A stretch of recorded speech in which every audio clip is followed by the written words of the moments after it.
Okay, YouTube. I got an ash bow here that I finished.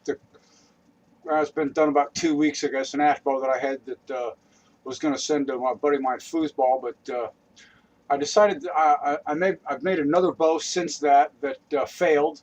I got it down to about this far, and I went to tiller it. The floor tillering. I put it on the floor. Pulled it back one time like that right there, and the bottom limb snapped about right there. So I have backed this bow twice with rawhide. It's got 2 layers of rawhide. You can see my seams here, and here, and there's another piece overlapping here that overlaps the piece underneath. So it's actually the tip right there. It's 2 layers from here all the way back. It's got 1 layer all the way to the very tip. There is 1 layer all the way to the tip, but from here and from about here on the other end is same way. You can see where the rawhide starts right there. Anyway, this is double back. There's 1 layer underneath, and I put these and put the other seams underneath right smack in the middle. So the laps are doubled. They're all overlap doubled, and they're right in the middle of these other pieces, so that there's no way it can slip. So it's been double backed. But now I've got all this excess glue on here from me gluing this stuff on here. You see these run drips of glue where the glue ran out. From underneath the rawhide.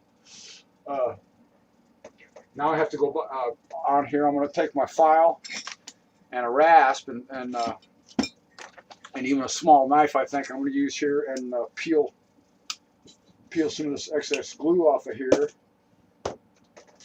resand it, and then I have to retiller it because it's this bow is real stiff on purpose.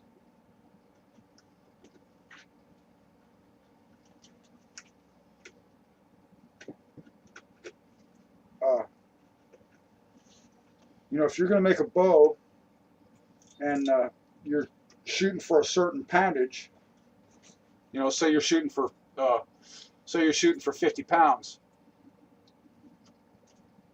on your, when you're making your bow. If you're just starting to learn how to make bows, leave lots and lots and lots of wood and take it down slowly till you get to where you're comfortable with the draw weight. If you're looking for 50 pounds, and I would start and try to start at like 80, 70, or 80 pounds, and then work your way down gradually so that you're not taking off too much wood, because once you get down so far, you can't put any, regardless of how far down you get, you can't replace wood. So you're better off to leave a lot of extra wood to work with. You can see this limb here. I'm going to show you how thick I've left this, just to show you what I'm talking about here. You can see this limb here is very, very thick right there. I mean, the bow should only come down to about probably right there. So I've still got at least probably 3/16 of an inch there to take off. 3/16 to 1/4 of an inch, of wood I can still take off and still have plenty of bow there, because this is backed. Because it's double backed, I know that this is at least 15 pounds extra weight on the bow. So it'll also keep the bow from breaking. So it's the back. It's like putting the glue and the bark back on it, but it's stronger than the bark is. So anyway, I'm gonna get off here and clean this glue off of here, and then file my edges flat again, and then start retillering this. And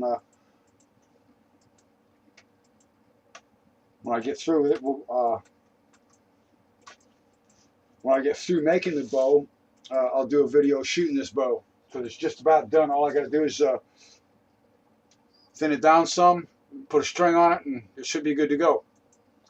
But anyway, thanks for watching.